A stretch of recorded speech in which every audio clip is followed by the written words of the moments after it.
Dans le village, où les femmes tressaient des paniers et les hommes tissaient des pagnes, vivait une petite fille appelée Fatou. Fatou aimait le soleil, le bruit de la rivière et les jeux avec ses amis. Mais il y avait une chose qu'elle n'aimait pas du tout, la forêt noire qui bordait le village.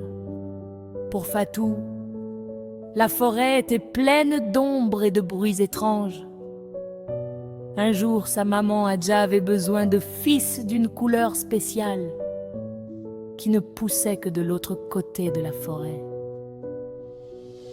Maman Adja, Fatou, ma chérie, je suis trop occupée à tisser. Pourrais-tu aller chercher les feuilles d'indigo près du grand baobab? Elles sont parfaites aujourd'hui. Fatou, la forêt, maman. Mais il y a des murmures et des yeux qui brillent la nuit. J'ai peur des ombres. La forêt est surtout remplie de silence et de beauté, ma petite. Mais si tu as trop peur, je peux demander au petit Kumba. Fatou ne voulait pas que Kumba fasse le travail à sa place. Elle a pris une profonde inspiration. Fatou a décidé d'y aller, mais d'abord, elle est allée voir le sage Doudou, le vieux tisserand, le meilleur conteur du village. Sage Doudou, j'ai peur de la forêt. Comment faire disparaître les ombres? Les ombres ne disparaissent pas, petite Fatou. Elles font partie de la forêt. Mais il y a un secret. Le baobab chantant qui t'attend connaît la plus belle mélodie. Il chante. Oui, mais il ne chante que pour les enfants qui font 3 choses. Marcher lentement, regarder la terre, 3, dire bonjour aux arbres. Si tu as peur, murmure baobab, chante pour moi. Le sage Doudou lui a donné un petit bâton. Ceci est ton courage. Frappe-le doucement contre les arbres. Ça chassera les mauvaises pensées. À l'orée de la forêt noire, tout était grand et sombre. Elle a serré le petit bâton. Elle a commencé à suivre les conseils du sage Doudou. Elle marchait lentement, doucement, évitant les racines. Elle regardait la terre et a découvert de jolies petites fleurs rouges qu'elle n'avait jamais vues. Elle a frappé son petit bâton contre un tronc. Toc, toc, et a murmuré « Bonjour, mon grand arbre ». Quand elle a fait ça, le vent dans les feuilles n'était plus un murmure effrayant, mais une respiration douce. Les ombres des branches n'étaient plus des monstres, mais des formes amusantes de singes et d'oiseaux. Elle a même croisé une petite biche qui la regardait calmement. Fatou s'est dit « C'est une belle forêt en fait ». Baobab, On va marcher jusqu'à une belle clairière ensoleillée. Au milieu se dressait le baobab chantant, immense et majestueux. Elle a trouvé les feuilles d'indigo d'un bleu profond. Elle les a cueillies et les a mises dans son petit panier. Baobab, chante pour moi. Elle n'a pas entendu de voix, mais... Oh, un son merveilleux a commencé à se faire entendre. C'était le vent qui passait par les trous naturels dans les branches du baobab. Ce n'était pas un chant de voix, mais un chant de la nature. Le vent faisait oh comme une flûte géante.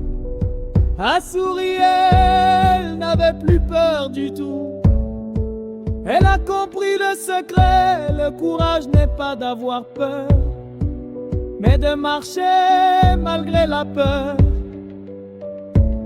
Et la forêt remplie de musique et de cadeaux. Elle est rentrée au village en courant de joie. Tu es revenu, et avec les plus belles feuilles d'indigo. Oui, maman, j'ai marché avec mon courage, et j'ai même entendu le baobab chantant.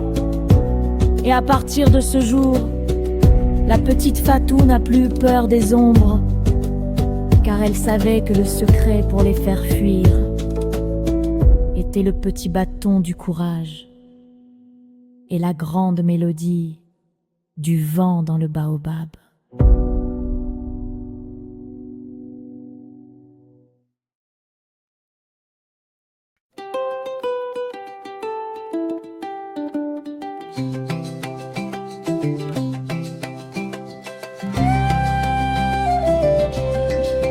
Dans le village des tisseurs vivait Fatou la curieuse. Elle aimait les jeux et le soleil, mais la forêt lui donnait le sommeil. Elle avait peur des ombres, peur des murmures quand le soir arrivait. Dans les cœurs, maman Adja lui dit va chercher l'indigo. Près du grand baobab, il te faut y aller tôt. Fatou, Fatou, où est ton courage? Brave enfant, tourne la page. Dis bonjour aux arbres, frappe ton bâton. Le baobab chantant connaît la chanson. Fatou est allé voir sage Doudou, le vieux conteur qui sait tout. Il lui donna un conseil, marchez lentement, regardez la terre en murmurant gentiment. Elle frappa doucement, toc, toc, toc, les ombres s'envolent, quel choc. Le vent n'était plus un cri, mais une douce mélodie. Fatou, Fatou, où est ton courage? Brave enfant, tourne la page. Dis bonjour aux arbres, frappe ton bâton. Le baobab chantant connaît la chanson.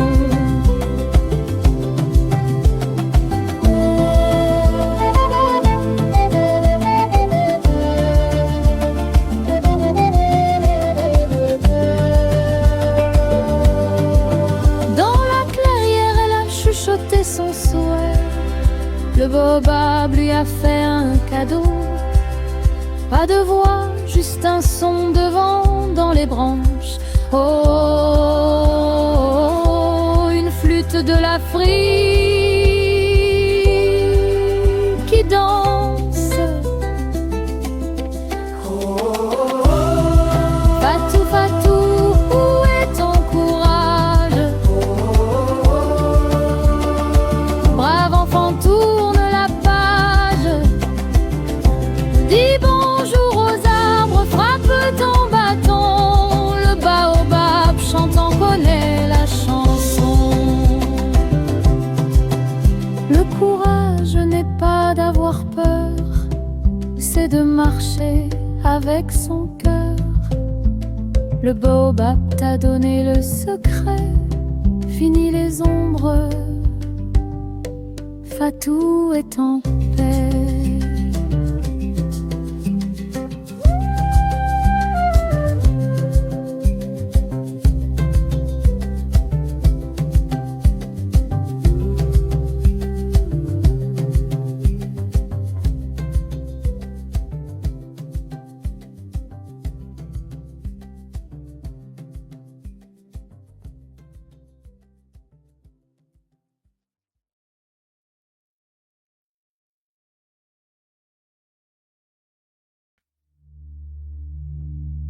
Il y a longtemps, le lièvre et la hyène vivaient comme de grands amis. Un jour, le lièvre a persuadé la hyène de faire une terrible erreur. Se séparer de leur mère, la hyène l'a fait à la hâte. Mais le lièvre, très rusé, n'a jeté qu'un lourd hochet dans le fossé, trompant ainsi la hyène. En peu de temps, la hyène découvrit que le lièvre l'avait dupé et qu'il cachait sa mère. La hyène la chercha jusqu'à ce qu'il trouve la vieille lièvre, bien nourrie, dans une cachette. Son sinistre, par vengeance, la hyène la fit disparaître. Ce soir-là, quand le lièvre est revenu, il a appelé sa mère sans relâche. Après avoir cherché, il a trouvé des traces et savait, avec certitude, que son amie la hyène avait causé ce malheur.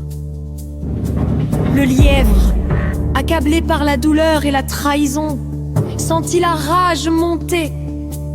Il savait qu'il ne pouvait affronter la hyène directement. Il devait utiliser sa ruse. Quelques jours plus tard, le lièvre alla voir la hyène et lui dit: « Mon ami, j'ai réfléchi. Je comprends que ce que nous avons fait était stupide, mais il existe une coutume secrète qui permet d'apaiser les âmes perdues. » Intriguée, la hyène écouta attentivement. Le lièvre lui expliqua qu'elle devait aller au sommet d'une haute montagne, se tenir debout sur une pierre et chanter un ancien chant.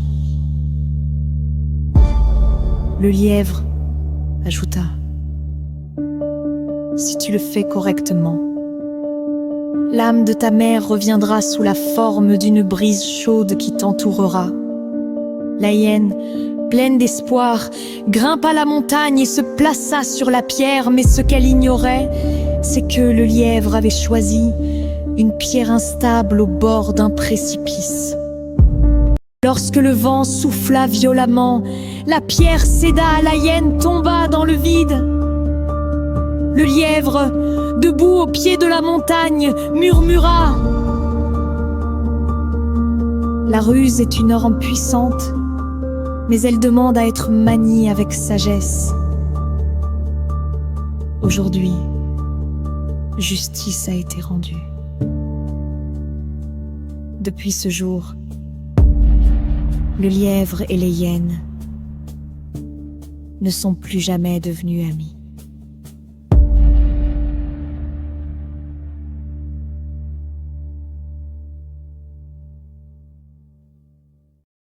Le lièvre et la hyène, deux amis d'hier, sous l'arbre baobab, partageaient la lumière. Ils riaient, ils chantaient, comme le vent dans la savane. Une amitié si forte, plus dure que le bois d'ébène. Mais le mensonge s'est glissé, un serpent dans les herbes, une promesse brisée, un cœur qui s'énerve. Le lièvre court, la hyène hurle, l'amitié se casse comme un tambour qui brûle. Le passé danse, mais l'avenir s'efface. Le lièvre court, la hyène chasse. Un jour la hyène, affamée, rusée, a volé le fruit que le lièvre avait semé. Frère, pourquoi trahir, a dit le lièvre peiné. Mais la hyène a ri, son regard empoisonné. Le vent raconte encore leur l'histoire au village. Les enfants apprennent que tromperie est un naufrage. On dit que sous la lune, dans la nuit étoilée, le lièvre et la hyène se cherchent sans jamais se trouver. Le lièvre court, la hyène hurle, l'amitié s'efface comme un tambour qui brûle. Le passé danse, mais l'avenir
Un jour, un grand roi se promenait sur la route. Il portait un sac plein d'argent et est accompagné de son fils. À un moment, son fils demanda. Où allons-nous? Le roi répondit. Nous n'allons pas loin. Il s'arrêta doute et déposa son sac au milieu de la route. L'enfant demanda. Que faisons-nous ici? Le roi répondit. Nous allons attendre ici jusqu'à ce que nous ayons trouvé un homme honnête. J'ai besoin d'un homme honnête pour en faire mon ministre des Finances. Et je crois que cet endroit est indiqué pour en trouver un. Mais il n'y a personne à des kilomètres à la ronde.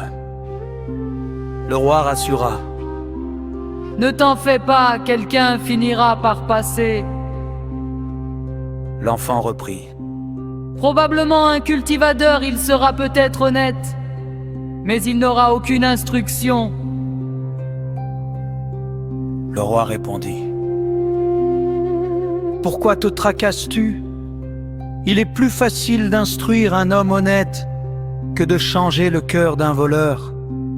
Maintenant, cachons-nous dans les buissons. L'enfant fit remarquer.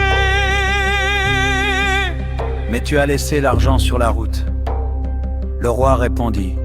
C'est vrai, nous allons observer depuis les buissons, et nous verrons parmi les passants lesquels sont honnêtes et lesquels ne le sont pas. Après qu'ils se furent cachés, un homme vint à passer. Dès qu'il aperçut le sac d'argent, il s'écria. Quelle chance! Quelqu'un a perdu son argent! Il m'appartient à présent. Il s'empara du sac et voulut s'éloigner. C'est alors que le roi sortit du buisson. Bruit de pas brusque sur terre, à la vue de ce dernier, L'homme devint troublé. le roi lui demanda. Qu'es-tu en train de faire? Tremblant de peur, l'homme bégaya. Je voulais, vous savez, c'est-à-dire, Oui, dit le roi. L'homme sourit faiblement. je voulais juste garder cet argent jusqu'à votre retour. Oh, Fit le roi, incrédule. Je suis de retour. Tu peux partir. l'homme insista. Mon roi, ne pourriez-vous me récompenser pour avoir si bien gardé votre argent? Le roi lui donna une toute petite pièce et lui dit. Si tu l'avais mieux gardé, tu aurais reçu davantage. L'homme s'enfuit en se disant qu'il était très chanceux. Le roi et son fils attendirent. Plusieurs hommes passèrent, tous comme le premier. Il se fait déjà tard, dit le fils. Pouvons-nous rentrer? Une autre personne arrive, répondit le roi. Attendons voir quel sera son comportement. Un homme et sa femme descendaient la route. Quand ils virent le sac, ils furent étonnés. La femme dit. Quelqu'un a perdu son sac. Le mari répliqua.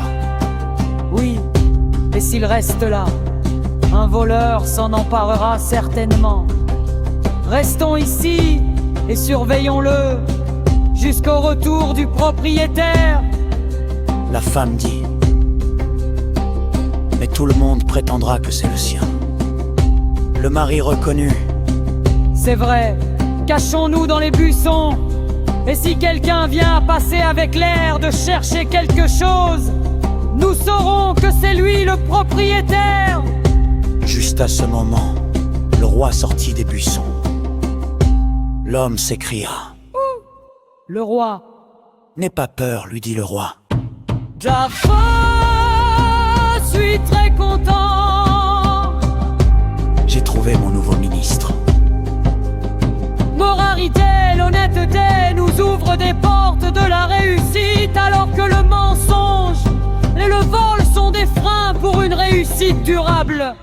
La confiance naît selon les actes. Tom d'un bonbon, roi Malala, d'un bonbon, fils Malala.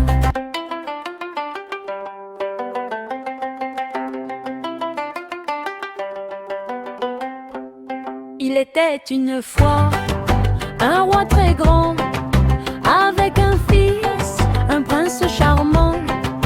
Il cherchait, oh oui, un économe pour gérer le royaume comme un tome. D'un bonbon, roi Malala, d'un bonbon, fils Malala. Cherchez l'économe, trouvez le bien. D'un bonbon, quel chemin.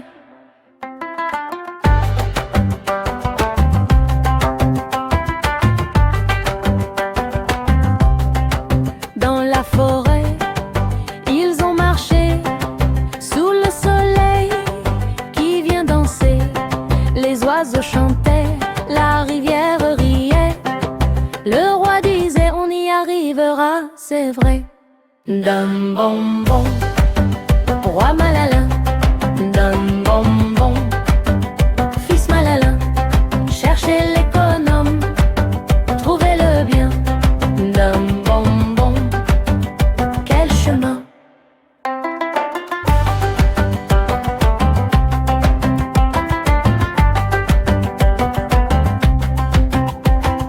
Un vieil homme sous un grand baobab dit au roi, écoutez mon sabbat. L'économe que vous cherchez est celui qui sait tout partager. D'un bonbon, roi Malala, d'un bonbon, fils Malala. Cherchez l'économe, trouvez le bien. D'un bonbon, quel chemin.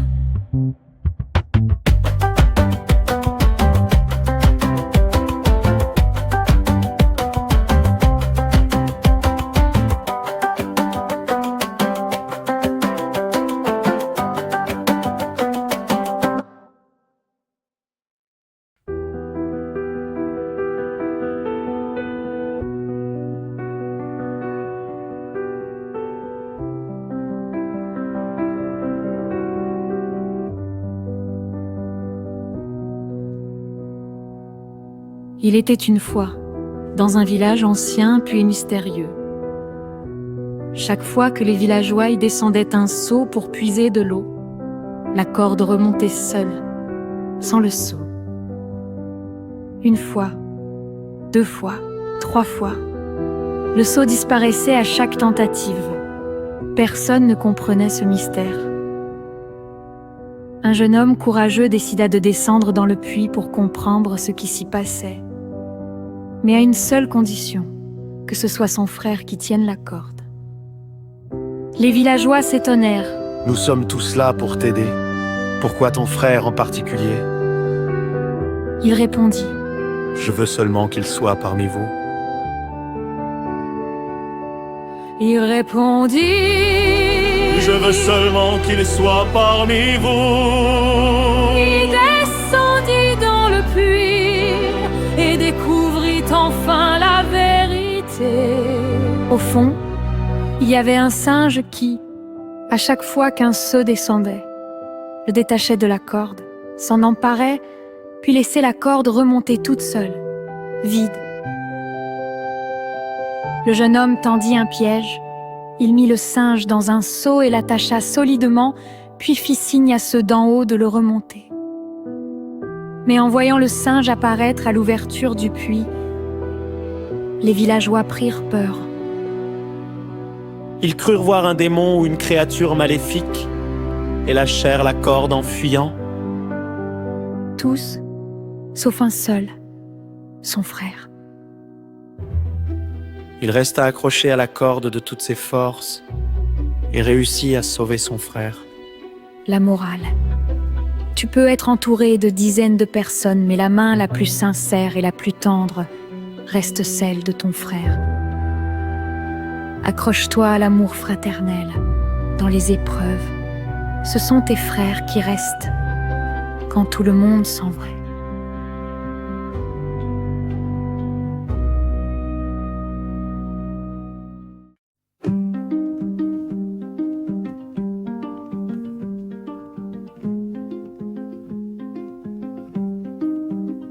Dans le village, un vieux secret, un puits profond, un puits muet. On y descend le seau, la corde danse, mais le seau jamais ne remonte en silence. Les anciens chuchotent, les enfants rêvent, le puits cache des ombres, une étrange trêve. Le puits sans fond. Oh, la corde danse au son qui brisera ce mystère-là. Un jour, quelqu'un descendra. Un jeune homme courageux, téméraire, dit à son frère: tiens, bon mon frère. Il glissa dans l'ombre, froide comme la nuit, au fond du puits, il trouva la vie. Un singe malin, aux yeux d'éclair, détachait les seaux, ricanant dans l'air. Oh, le puits sans fond. Oh, la corde danse au son qui brisera ce mystère-là. Un jour, quelqu'un descendra.